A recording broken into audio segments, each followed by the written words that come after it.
honourable member for Cypress, Medicine Hat. Thank you, Mr. Speaker. Since 2019, Alberta's government has been a leader in supporting those suffering from addictions with the opportunity to pursue recovery. Sadly, the addiction crisis has continued to get worse across the nation, causing more pain for individuals, families, and entire communities due to failed Liberal NDP policies, as seen in British Columbia. But here in Alberta, we progress as we build what we call the Alberta Recovery Model. To the Minister of Mental Health and Addictions, can you tell this House why this government has chosen to focus on recovery? The Minister of Mental Health and Addiction. Mr. Speaker, the question of why we choose recovery might as well be reframed as why do we choose hope? Hope for those suffering from addiction, hope for communities that feel burdened by public addiction. The truth is, Mr. Speaker, recovery, run its course, has one of two ends. It either ends in pain and misery and tragically, given enough time, in death, or it ends in recovery, a new lease on life, and the ability to rejoin community as a family member, a mother and a brother again. Mr. Speaker, we will continue to choose recovery because if you do not build pathways within government out of addiction, you can only expect it to increase. The honourable member for Cypress, Medicine Hat. Thank you, Mr. Speaker, and to the Minister.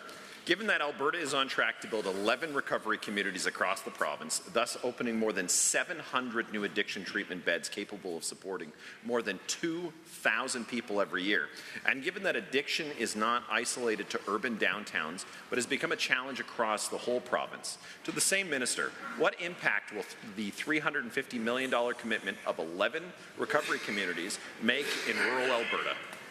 The Honourable Minister.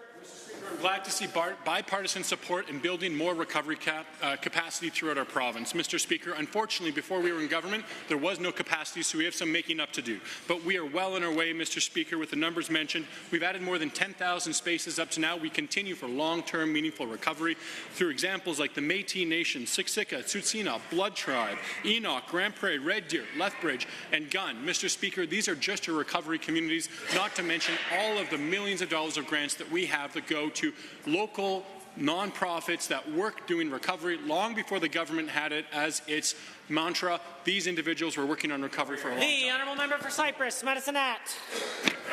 Thank you, Mr. Speaker.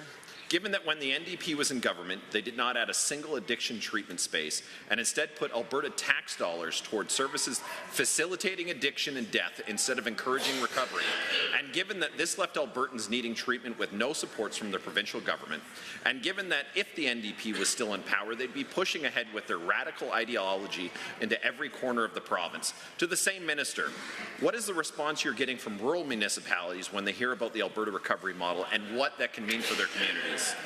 The honourable member, Minister of Mental Health and Addiction.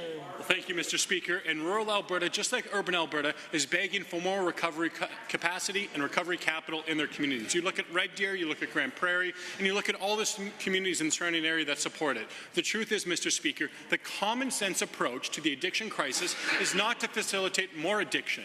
It's been tried and it's failed. We've seen this movie before, and it ends in a Greek tragedy, Mr. Speaker. Look at East Hastings and other parts of British Columbia. Instead, Mr. Speaker, rural Alberta is going to return where we have recovery capacity again for those suffering from addiction and safe, clean, beautiful streets.